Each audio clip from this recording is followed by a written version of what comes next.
আমরা এখন বেরোচ্ছি মহাদেবের কাছে। আমার মা ফুলের সব রেডি করছে। মা কি ফুল ওগুলো?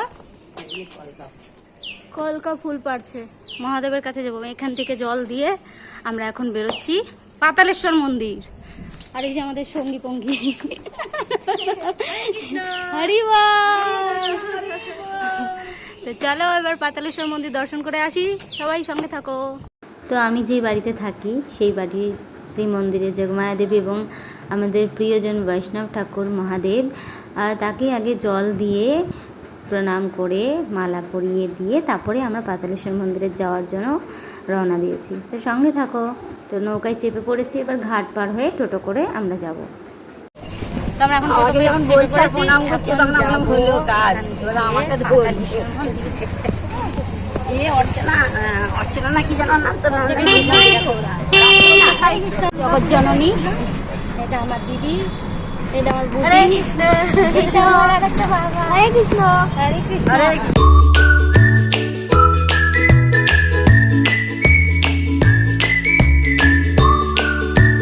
লোকরাজবাড়ি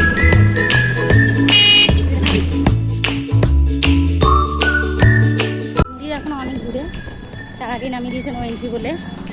এখন আমাদেরকে হেঁটে হেঁটে কতটা যেতে হবে? এখন অনেকটা যেতে হবে এখান থেকে হেঁটে হেঁটে, প্রায় 200 মিটার মতো হবে, 200-300 মিটার মতো। তো এখন চলো অনেকটা হেঁটে তারপরে পৌঁছাতে হবে, কারণ এদিকটা বেশি টোটো গেলে পরে হয়তো ভিড় হয়ে যাবে। আর এখন প্রচুর ভক্তরা যাচ্ছে, এখন সবাই ফিরছেও কারণ এখন দুপুর হয়ে গিয়েছে। তো চলো, আমার মা সারা শেষে থাকে। হরে কৃষ্ণ, হরে হরে কৃষ্ণ। চলো হেঁটে হেঁটে যাওয়া যাবে, যাওয়া যায়। এখন সব ভক্তরা আছে একটা করে, আর কেউ কেউ যাচ্ছে, কারণ দুপুরবেলা হয়ে গেছে এখন।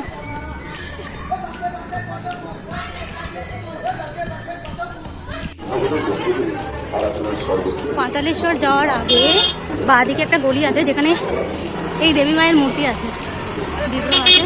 তো চলো আমরা আগে ওই মন্দিরটাই দর্শন করে আসবো। এই গলি দিয়ে 5 মিনিট লাগবে হেঁটে যেতে। তো চলো দর্শন করে আসি। আইয়ো, দরজাটা খুলে দিয়েছে, অন্যদিন বন্ধ থাকে। ওই দিকে হচ্ছে পাতালেশ্বর মন্দিরে, শিব মন্দির, আর এদিকে হচ্ছে দেবী মায়ের মন্দিরটা যাওয়ার রাস্তা। ওই যে দূরে ওই রেড কালারের মন্দিরটা হচ্ছে কি মায়ের মন্দির। কিংবা বাইক থেকে তাহলে ভেতরে আসতে দিচ্ছে, আর যদি টোটোতে করে আসো তাহলে টোটো ওই রাস্তার মোড়েই নামিয়ে দিচ্ছে, তাই তো বাবা? মায়ের এখানে আমাদের বৈষ্ণবী দেবী যোগমায়া দেবী আছেন মন্দিরের ভেতরে। এখন আমরা যাব।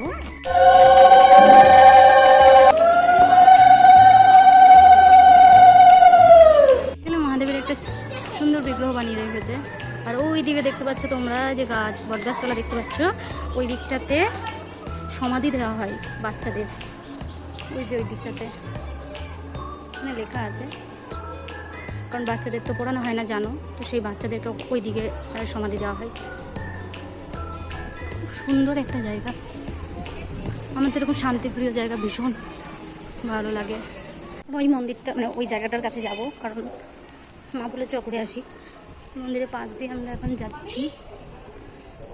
খুব অস্বাভাবিক ব্যাপার যে কিছু কিছু জায়গা আমি জানি না, আমি না আসলেও সেসব জায়গায় প্রথমবার এলে আমার যেন এত শান্তি লাগে যে বলে বোঝাতে পারবো না। তোমার এই জায়গাটা প্রথমবার যখন এসেছিলাম বান্ধবীদের সঙ্গে এসেছিলাম, কলেজে যারা পড়ে তাদের সঙ্গে, এই জায়গাটায় ওরা নিয়ে এসেছিলো, কারণ ওরা এর আগে জানতো এই জায়গাটা, তখন এসেছিলাম, খুব ভালো লেগেছিলো। এখন যাচ্ছি আবার ওই যে দূরে এই জায়গাটা।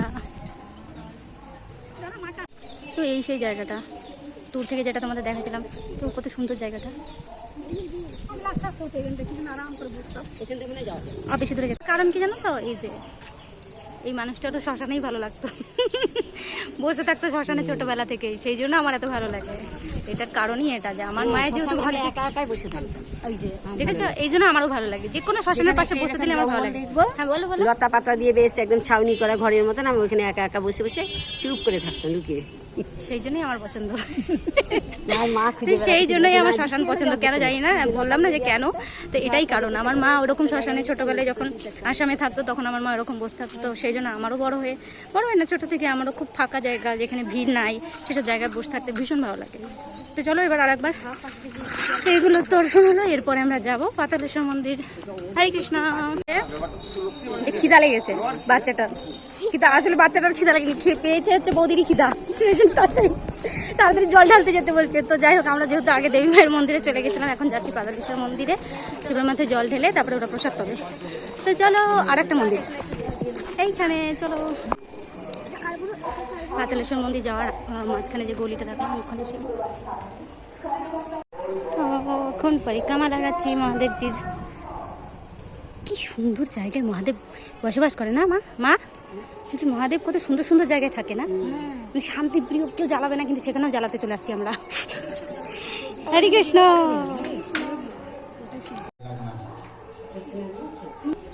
তো এখানে দিদি আকন্দ ফুলের একটা মালা নিয়ে এসেছিলো, যেটা নিজেই হাতে পরিয়ে দিতে পেরেছে।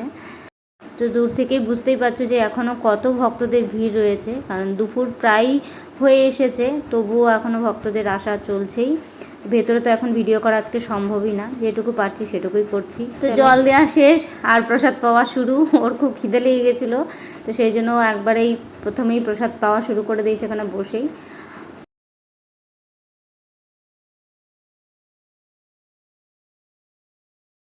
প্রচণ্ড গরম আবহাওয়া ছিল, তো তারপরে হঠাৎ করে বৃষ্টি শুরু হয়ে যায়, ভীষণ ভালো লাগছিল। আমরা দাঁড়িয়েছিলাম মন্দিরে, শান্তি আলাদা আর ভিড়ের একটা শান্তি আলাদা। খুব ভালো ওয়েদার থাকে এই জায়গাটা, একদম ঠান্ডা ফাঁকা জায়গা।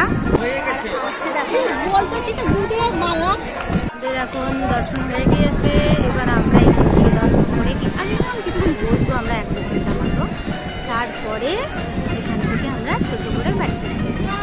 টোটো করে বাড়ি চলে যাবো, দর্শন হয়ে গেছে, এরপরে আমরা বাড়ি চলে যাবো। হরে কৃষ্ণ। তারপরে দেখো আর একটা ভিডিওতে।